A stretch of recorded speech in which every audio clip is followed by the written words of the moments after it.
Jabłko, tak. gruszka, śliwka, żeby Tak, te choroby, które są, żeby one nie przechodziły. To ja tak robię, właśnie w ten sposób. No widzisz, to też tak będziemy A robić. mówiłeś 8 tak. metrów, 8-10, a my daliśmy 7. To za mało. To co?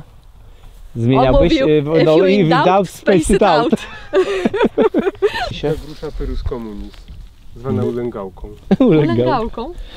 I jakie maciernie, trzeba uważać, bo to strasznie kłujące. My jesteśmy takimi małpami, które się nauczyły opowiadać historię. I odmiany to są historie. I teraz dla ludzi jest to ważne z jakiegoś powodu. Po prostu chyba jesteśmy zwyczajnie takim gatunkiem, dla którego to jest ważne.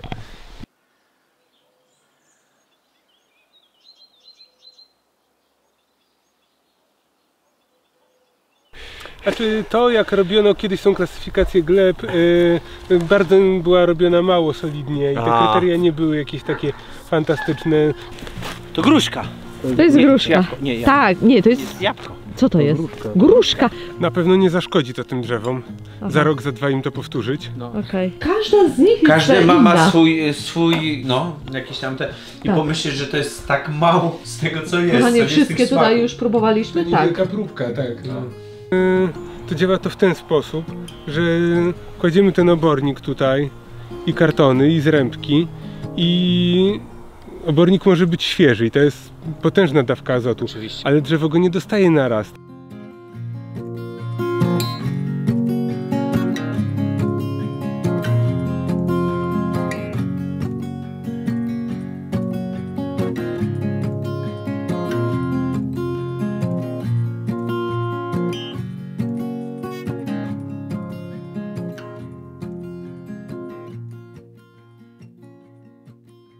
Też ma tłuszcz. Chodź tutaj, nie bój się. Nie bój się.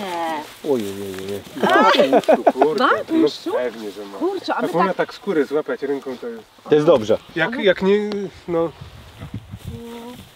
tak podzieliliśmy, gdzie zrobiliśmy takie rotacyjne interwały. I teraz i tam górę też będziemy w ten sposób chcieli robić, no ale to No. tak jak wszędzie I finanse. respektują takie żyłki, nie przełażą przez to. Wiesz co, Nie. jakoś się nauczyły. Nauczyły się. Ale Tylko- zewnętrznie mamy druty No, postawione, to te zewnętrzne- stałe. Bo tak. tutaj wiesz co, bo te pola właśnie, one tak ładnie, one Ale tak w macie miarę piękną wyglądają, trawę, piękną bo tu przeszły kury właśnie, brojlery Tak. i wiesz, jak to jest ten kurzyniec, to później to startuje niesamowicie wszystko. No. To dla mnie dla odmiany nic nie startuje, bo na przykład Nawet po kurzyńcu, jak w przeprowadzisz. zeszłym roku w ogóle nie wykształciła się pełna ruń pastwiskowa ani Coś przez jeden ty. dzień w roku. No coś. Ponieważ zanim jak się skończyły przymrozki i dzień był na tyle długi, żeby trawa zaczęła rosnąć, to już było tak sucho, że trawa nie rosła i potem już było sucho do końca Jejciu. roku. Nie wiem, ale W tym roku faktycznie. trochę lepiej, raz urosła trawa, pierwsza była, a potem koniec. Czyli w maju powiedzmy i potem już stop. A kosisz czy mulczujesz? Czy w ogóle Nie, no, tylko spacasz? No. No to faktycznie tam nie masz dobrze. Bo oczywiście my też nie, my tylko mulczujemy i zostawiamy, nigdy tu nic nie zbieramy. No to generalnie Tam na górze- ala regeneratywna metoda. Ja nie mówię, że my jesteśmy regeneratywni, mamy jakiś tam swój sposób, ale raczej staramy się zawsze dokładać, czyli dużo zawsze mają siana, słomy i rozrzucamy i więcej, i więcej.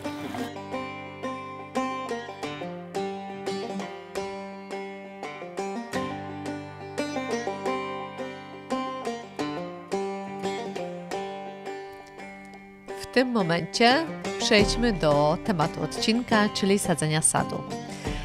Wcześniej z Marcinem wytyczyliśmy sobie sad w tym miejscu, w którym się właśnie znajdujemy, za pomocą palików. I odstęp pomiędzy każdym drzewkiem był około 8 metrów. I na tej powierzchni tutaj, gdzie się znajdujemy, widzicie przed nami, zmieściło nam się ponad 20 chyba 2 drzewa, natomiast byliśmy za bardzo optymistyczni i Grzesiu dał nam pomysł, żebyśmy zrobili nie 4 rzędy, tylko 2 rzędy i troszeczkę mniejszy odstęp pomiędzy drzewami w tych rzędach właśnie. Mianowicie zrobiliśmy odstęp 10 metrów pomiędzy rzędami, natomiast w rzędzie odstęp był około 6,5 metra.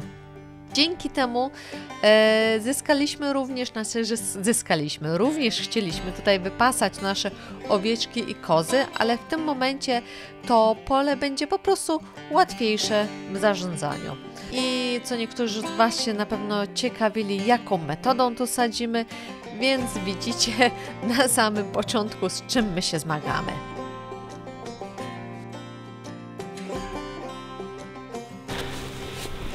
To gruszka. To jest Nie, gruszka. jabłko. Nie, jabłko. Tak, nie, to Nie, jest... jabłko. Co to jest? Gruszka. Gruszka. Kochani, przecież to najciężej było nam wykopać. A, Pamiętasz, jak faktycznie. znaleźliśmy? Powinienem ją zapamiętać do końca. Tak, dokładnie. Tak się namordowaliście razem, żeby ją wykopać. Możecie teraz, widzowie, się zastanawiać, co oni robią? Siatkę, żwir wpakowali. No i że wam wyjaśniamy pokrótce. Wszyscy wiedzą, o co chodzi. No ale co niektórzy może oglądają nas pierwszy raz, to w Może. ramach wyjaśnienia chcieliśmy tu napomknąć, że my mamy tutaj mnóstwo karczowników i właśnie, żeby się przed nimi zabezpieczyć, daliśmy na samo dno na głębokości około 50 cm żwiru. 60 cm żwiru i 50 zaczęła się siatka, czyli do tylu, ile ten karczownik podobno kopie. Podobno, tak. Tak. I teraz siatkę daliśmy, kochani, jaka to jest siatka? To jest siatka ze stali nierdzewnej. Ja myślę, że ona ma oczko w granicach 1-2 mm. Nie wiedzieliśmy, nie mogliśmy, nikt nie wiedział, jaką dać siatkę, żeby tego karczownika jakby powstrzymać. To tak stwierdziliśmy, że może przez to się nie przecilić. To jest nasz pomysł. Tak. Jeszcze trochę trzeba nasypać tej ziemi. Dlaczego, Tam się rozeszła ta ziemia naokoło. dlaczego mamy tutaj jeszcze ziemię? To co Mamy, przynieść? mamy, Grzesiu, ziemię, wiesz? Ale to ta Zaraz. sama najlepiej, żeby była. A nie, to jest No przywieziona. no to jest przywieziona. Marcin, weź od Grzesia szpadę. Dobra. Dobra, jest okej. Grzesiu powiedział właśnie, żebyśmy rów wykopali w formie kwadratu, no czy prostokątu nierówny, To już niech Grzesiu nierówny, powie. żeby... To może Grzesiu teraz opowie. Chodzi o to, żeby nie kopać okrągłego dołu, bo czasami się zdarza, że korzenie mają tendencję do kręcenia się, tak jak w doniczce w okrągłym dołku. Lepiej jest, jak on jest kwadratowy, prostokątny albo jakiś nieforemny, podłużny. W szczególności, jeżeli mamy takie drzewka gdzieś wykopane w terenie, to one często mają te bryły bardzo nieregularne.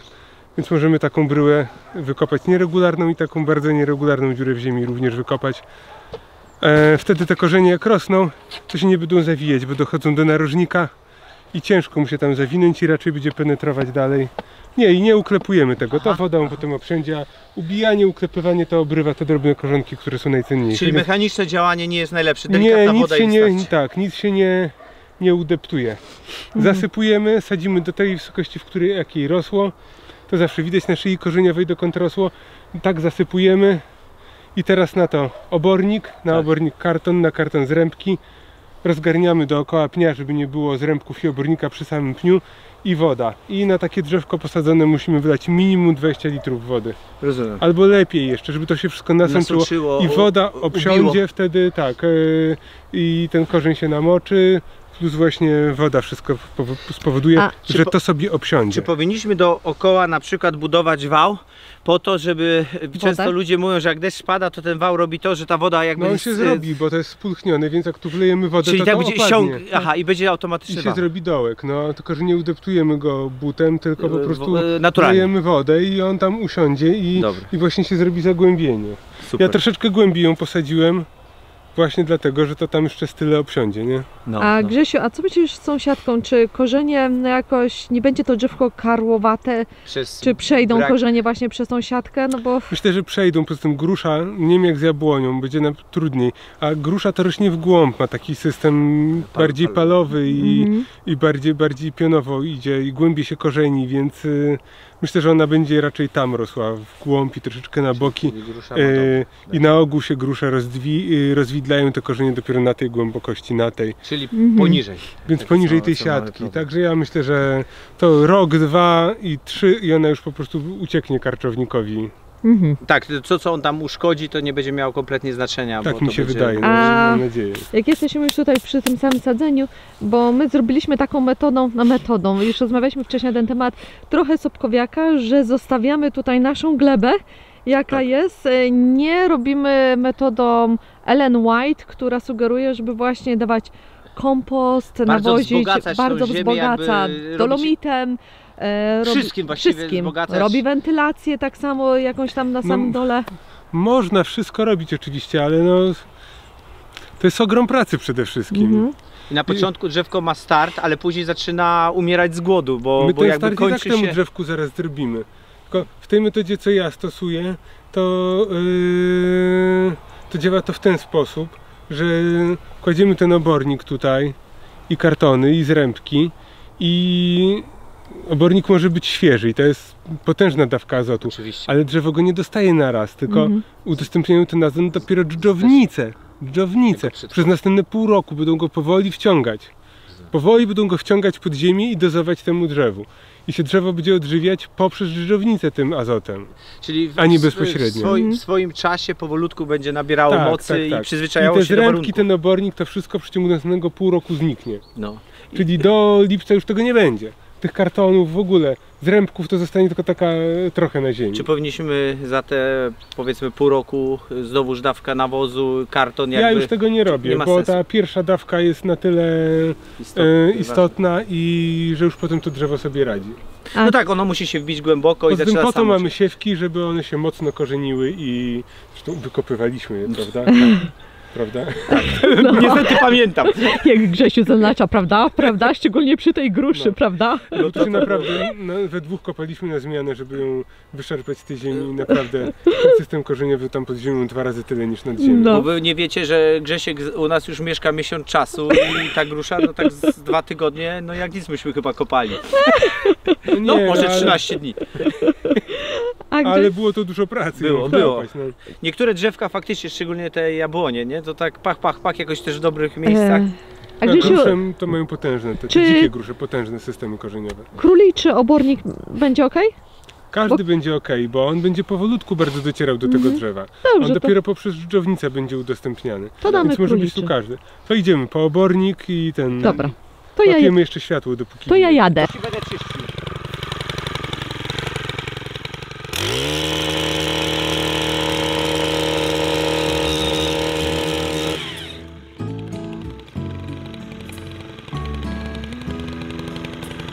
Grzesiu, zobacz, ile tego obornika mam dać? Nie, jeszcze jest. Całą tą taczkę? Sekundę, ja wezmę. Tak, nie za dużo, nie popalę? Takie wolno. Aha, To jest mało. mało, bo ja nie wiedziałam, czyli co? Razy tyle. No to ja dołożysz, bo ja nie wiem. No dobra, bo właśnie nie wiedziałam, ile tego mam, wiesz. Dobra.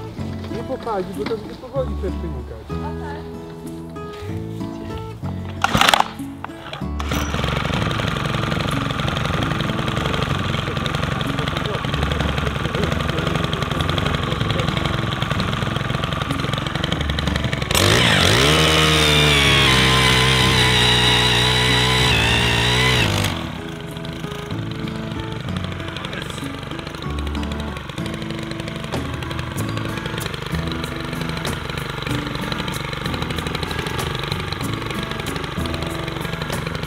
Na dziurę, no tu musisz nalać.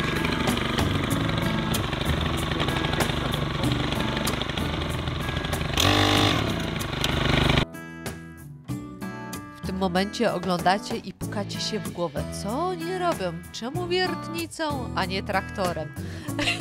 Wyobraźcie sobie, że dzień wcześniej sprawdzaliśmy wszystko, czy jesteśmy przygotowani, czy mamy zrębki, kartony i paliwo. No wszystko było ok, łącznie nawet z dętką w traktorze. Bo na drugi dzień co się okazało?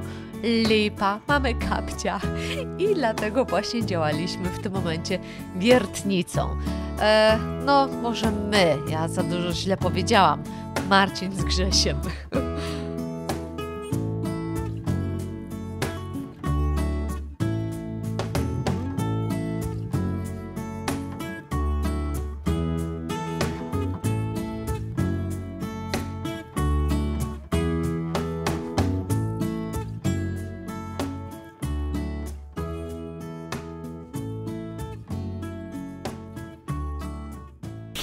Dobrze, obornik dany, króliczy i kozi.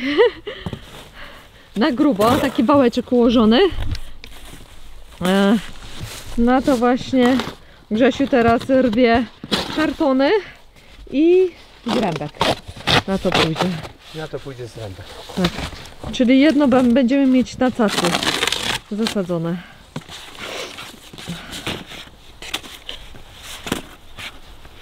Ta tektura robi dwie rzeczy.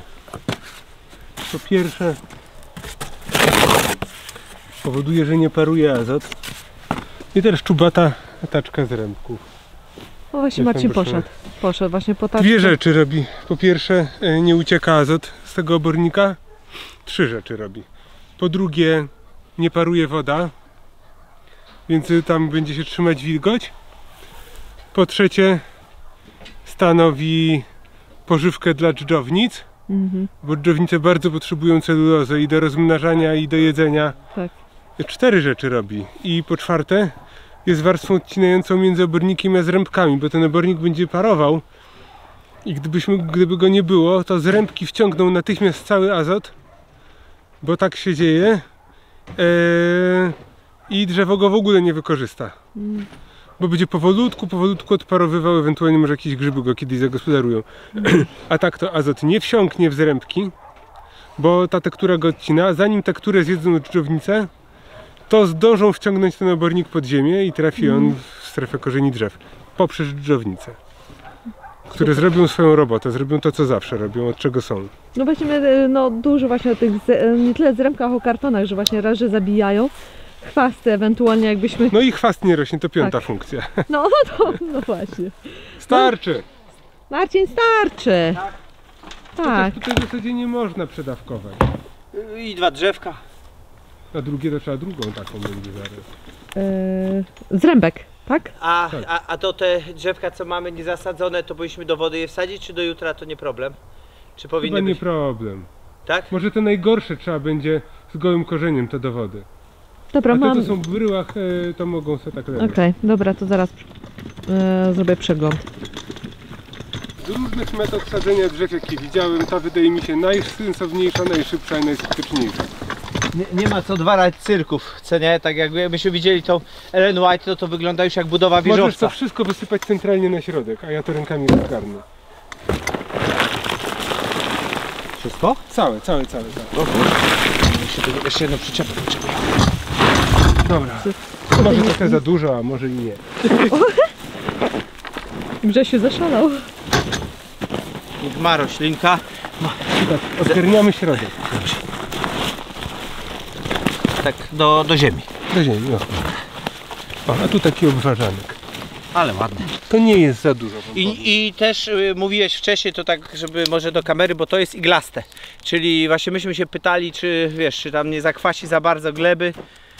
No ale właśnie... Zanim to dotrze do gleby, to już z tego kwasu nic nie zostanie. I takie jest moje zdanie. Może lepsze byłyby liściaste, ale to nie ma aż takiego strasznego znaczenia.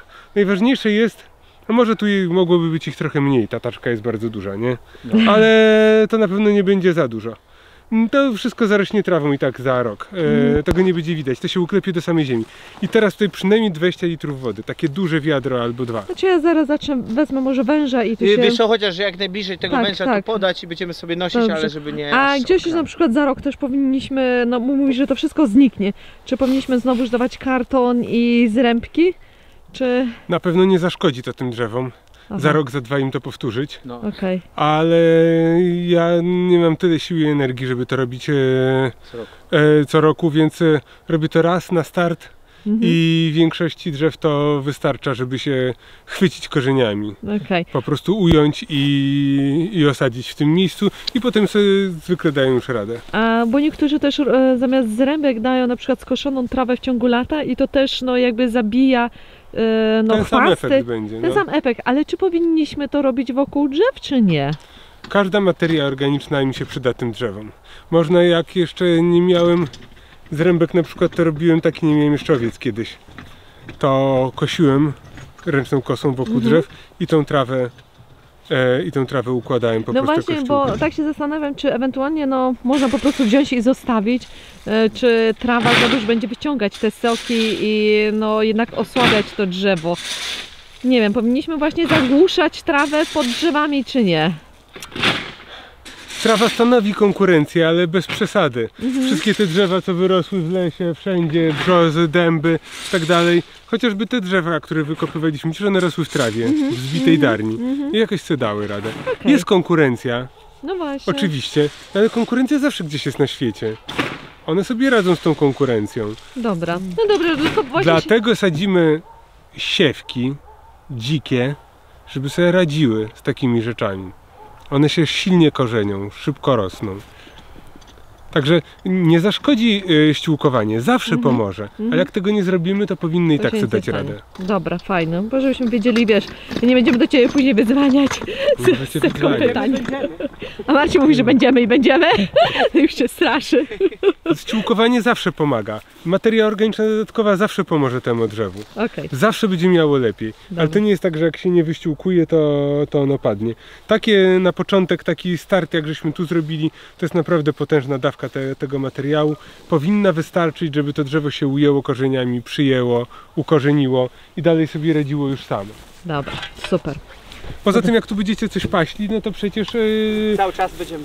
czy No tak, będą no owce, ale- czy będą tutaj kury, to one będą zjadać tą trawę. Tutaj nie będzie za No tak nie do szczególnie- końca, bo odbijmy je linkami, bo tak to nam zeżrą całe drzewko. No tak, ale tu będzie szła linka w ten sposób z jednej strony, No ale jak a damy... potem z drugiej strony będzie szła tak, to tu No zostanie troszeczkę pasek, dalej chcieliśmy z tego... pasek niespasiony zostanie taki na A środku. my szerszy chcieliśmy, bo chcieliśmy krzewy korzenie pod krawia spodem. nie są Ale chyba, pionowo że- w dół, tylko No tak, ale kochanie, jak dasz agres, porzeczkę, to jest krzewiaste, to musisz trochę szerszy To ten trochę pas szerzej, zostawić. no ale tak czy siak korzenie drzewa, wiesz, nie idą nawet w takiej odległości od drzewa, tylko tak jak korona, nie? Co najmniej. Tak jak korona, no albo dalej. To wiesz, No. to i tak złapie trochę. Więc to drzewo na jak będzie tak. rosło, to ono będzie czerpać właśnie z tych kwater, gdzie się pasą zwierzęta, No ten tak, obornik. tak, tak, Ja na tak. przykład robię tak, że mam budkę dla gęsi. I jak zawsze któreś drzewo rośnie trochę słabiej, jedno trochę mocniej, drugie trochę słabiej, to parkuję budkę przy tym drzewku, które rośnie trochę słabiej. I parkuję ją tak, o tak, że jest ścianka, o tak, tu stoi, nie? Mhm. I te gęsi jak tam śpią przez kilka dni w jednym miejscu, to zostawiają dużo tego nawozu. I w przyszłym roku to drzewo ma takie Tak, przyrosty. to widać. Wiesz co, my pokazywaliśmy w jednym z filmów właśnie nasze te pastwiska kwaterowe, jak się zachowywały po przejściu kurek i widzowie też się z nami podzielili uwagą, że mają gęsi i w jednym miejscu właśnie, gdzie wypasali gęsi, niesamowity był przyrost właśnie tej trawy, że właśnie w późniejszym okresie, gdzie wszędzie była susza, no gdzie większość z nas miała jakieś tam kłopoty, to u niego właśnie bardzo dobrze to się... No, Ja też zrobiłem w tym działo. roku warzywniak w miejscu, gdzie trzymam na jesieni gęsi. Więc warzywniak po gęsiach też bardzo fajny pomysł. No. Dobra, Marcinku, jak tam Ci idzie? Bardzo dobrze. Słuchajcie, Tak. im mniej was, tym szybciej ja robię. Dziewko tutaj. Dziewko tutaj. Grzesiu, mówiłeś, żeby sekatorem je jakoś Już odłupać. przyciąłem. Aha, Teraz tak, te grube korzenie na boki ręcamy. Jeden w jedną, drugi w drugą. O, Tak, usadzamy go trochę. tak. I teraz zasypujemy. Czekaj, bo mi się pociągnął. bo niektórzy na kamieniach to robili, co nie? Dawali te korzenie. Nie wiem, czy to jest sens. Ja tego nie my tego rozumiem. nie za bardzo rozumiemy. Niby koncepcję rozumiemy, jakby tłumaczyli, ale trzeba by na pewno, to jest wszystko potrzebne, wiesz, czasami przerost formy nad treścią. No tak. Drewno się zakopuje, różne się Tak, zakopuje. tak. Hugo, Korczer, tak? Czy jak to się... Hugel. Hugel. No widzisz, z niemieckim to Hugel znaczy kopiec. kopiec. Hugel kultur. Uprawa w kopcach. Niestety ziemia jest wymieszana. To No bo wiertnica. wiertnica. wymyśliła, no. To nie moja wina, to wiertnica. Prawda. Bo tutaj Grzesiu dawał sugestie, jak będziecie kopać takie dołki, Ręcznie. żeby ziemię, tę warstwę, tą żyzną, wierzchnią odłożyć na jedną stronę, a później tą głębszą, jak Ty to nazwałeś, tą szarą, Podglebie takie. to podglebie, to właśnie na drugą I zakopywać w tej samej kolejności, wsypywać jak było wykopane. To co było głębiej, żeby było głębiej. To co było na wierzchu, żeby było na wierzchu. Zobacz, ta ziemia teraz taka płótna się wydaje. No. Nawet żyzna się wydaje, co? Tak. No ale ona na pewno jest żyzna, to jest dobra gleba. A, dobrze, ja idę. Aha, mamy kompost. Dobrze, mamy kompost. Nie kompost, tylko ten. No tu obornik. klasa gleby mamy trójeczkę. 3B wprawdzie, ale to Ale nie jest nie najgorzej. nie na całej działce, na części mamy czwórkę. Tam gdzie mamy gospodarcze pomieszczenia Aha. i tam najlepszy przylesie. kawałek też mam 3B. Kawałek. No to też jest nie najgorzej. I co, to się nie da rady z tego tak jakoś rozprzestrzenić, żeby się zarażało. Znaczy to jak robiono kiedyś tą klasyfikację gleb, bardzo była robiona mało solidnie i te kryteria nie były jakieś takie fantastyczne. W jednych miejscach było to lepiej robione, w drugich gorzej, a w ogóle to było dawno i gleby się degradują. To nic nie jest na stałe, tak naprawdę to skład granulometryczny jest na stałe, ale też się trochę zmienia, zwłaszcza przy powierzchni. W zależności od tego jak była ta gleba używana, co kto z nią robił, to już może być to co było kiedyś, albo już zupełnie co innego w tej chwili. Może zupełnie nie, ale No zmieniło się, co nie? Tam Tak, pół klasy, ale- klasa. No. Zresztą Nas chyba... interesuje żyzność i ona niedokładnie się to przekłada, że kategoria ta bonitacyjna to jest konkretnie żyzność, że coś nam urośnie o tyle i tyle lepiej. Tego się nie da przeliczyć tak wprost. Na zasadzie prostej proporcji. No bo chyba na klasę gleby również wpływa to, co jest pod tą warstwą żyzną, co nie? Że to wszystko oni biorą pod uwagę. Chłonność. Tak. I-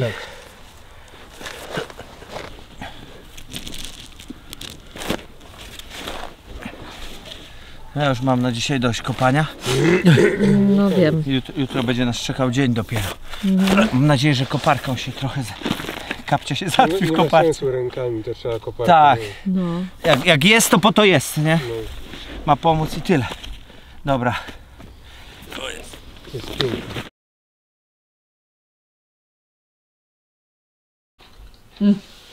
Mamy wszystko podpisane. Grzesiu nam tutaj przywiózł, żebyśmy na wiosnę wiedzieli, o co pytać. A teraz taka mała degustacja jest. Mała część wielkich zbiorów. No ale wiecie, nie wszystko jest jakby w sezonie. Teraz są takie. Wiecie, Tak. no ja mam w tej chwili odmian jabłoni, w zeszłym roku miałem 60, plus te co doszczepiłem w tym roku, no to mam około 80 odmian już. Oj. Ale nie wszystkie jeszcze owocują, owocuje powiedzmy połowa, może nawet nie. No i te co są wczesne, No. plus część tych późnych też już spadła i już nie ma, więc to jest tak próbka powiedzmy. Tak, próbka. Mamy sąsiada, którzy mają bardzo stare tutaj, co ty za odmiany, degustację tylko że robisz? No, krój teraz tą. Krój, Malinową. Właśnie ja chciałam maliniówkę spróbować, bo ostatnio widziałam twojego posta i tak... Pokaż właśnie. Popatrz, widzisz, że różem tu podchodzi? Tak. A to jest oberlandzka, Tak. a taka lwina czerwona zimowa i jesienna ma więcej tych nacieków. Aha. Takie malinowe nacieki aż do tego gniazda nasiennego. To też dobre jabłko jest. Pycha. Jest dobre, ma dużo smaku. Ten smak też zależy niekoniecznie, nie tylko od odmiany, ale zależy też od sposobu uprawy. I na tych podkładkach, na siewkach, na dziczkach są bardziej nasycone smakiem, ponieważ głębiej sięgają korzenie, wyciągają więcej substancji z ziemi. I owoców jest mniej, ale to jest właśnie Jakościowo. gęstszy smak. No.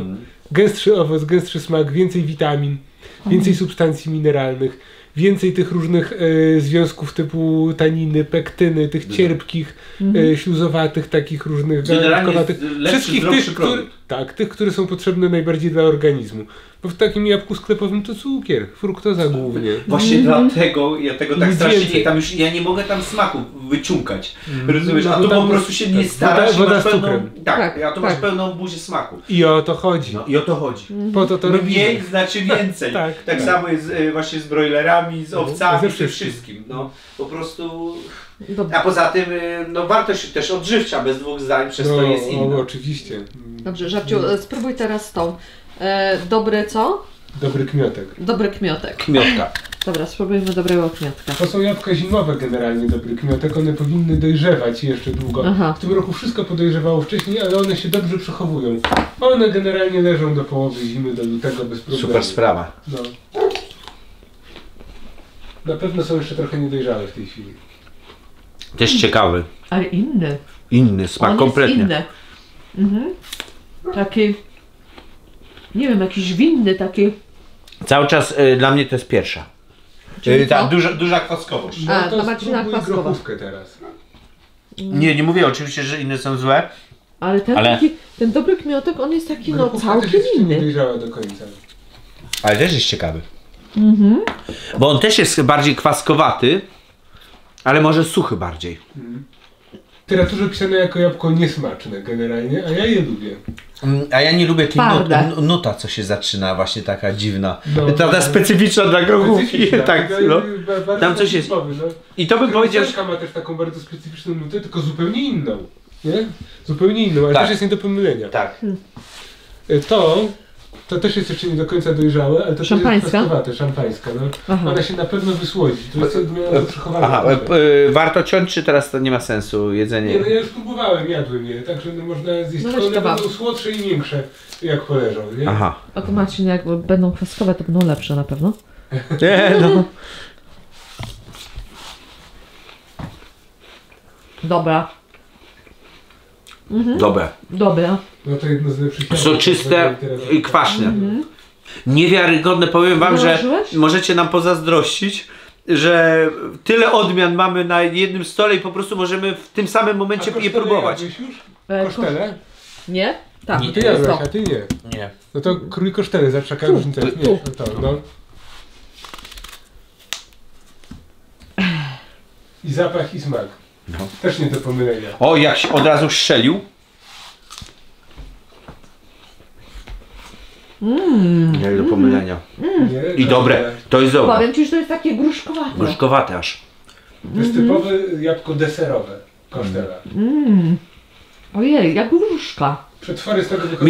Mimo, że potwory nie słodkie, to i tak dobre. A ty? Akurat w tym No. przypadku. Ale słodziutkie, nie? No. No i te choinkowe są takie soczyste i bardzo słodkie. Właśnie to chcę pyszne. zobaczyć. I bielutkie w środku, zupełnie jak śnieg prawie. No. A powiedz mi na ocet jabłkowy. Krącelka, najlepsza. Jaka? Krąselskie. Krąselskie. Transparente de Krąsels. To numer 1 na ocet. I na wino. Warto pomyśleć. No to... Na wino to jeszcze grochówka i żeleźniak też dobre. To odmiany obie żeleźniaka nie mam, no bo zgnił cały. Tam było z 10 owoców może, ale spadły i zgniły. I to żeleźniak też jest niemiecką odmianą. Niemcy robią z tego wina. I z grochówki chyba też. To grochówka jest Grosse Bonapfel, a żeleźniak Rote Eisenapfel. To niemieckie Ojej. odmiany. Dobra, nie będziemy tutaj ciąkać widzom. No, robić wam smaka. Tutaj będziemy degustację dalej robić i zobaczymy się troszeczkę później. Tak jest.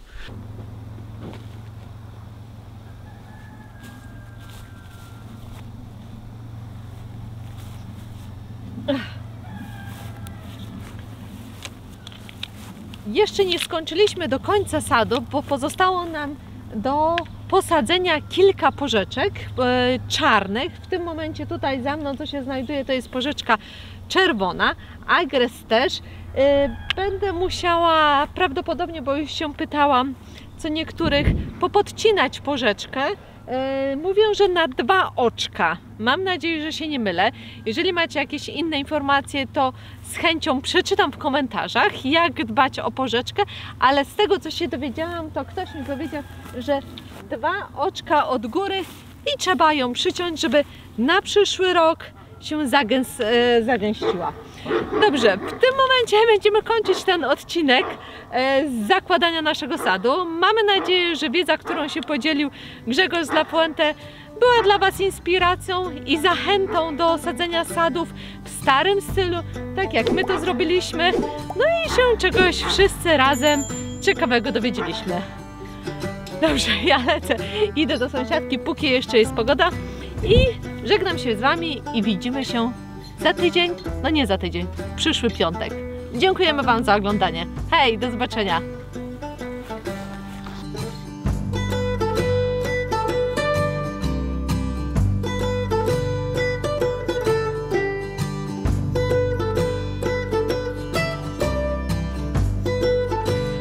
Mamy nadzieję, że to była lekcja pouczająca zarówno dla nas, jak i dla Was, ponieważ Grzegorz z La Puente podzielił się z nami ogromem wiedzy i doświadczenia w sadzeniu właśnie starych sadów.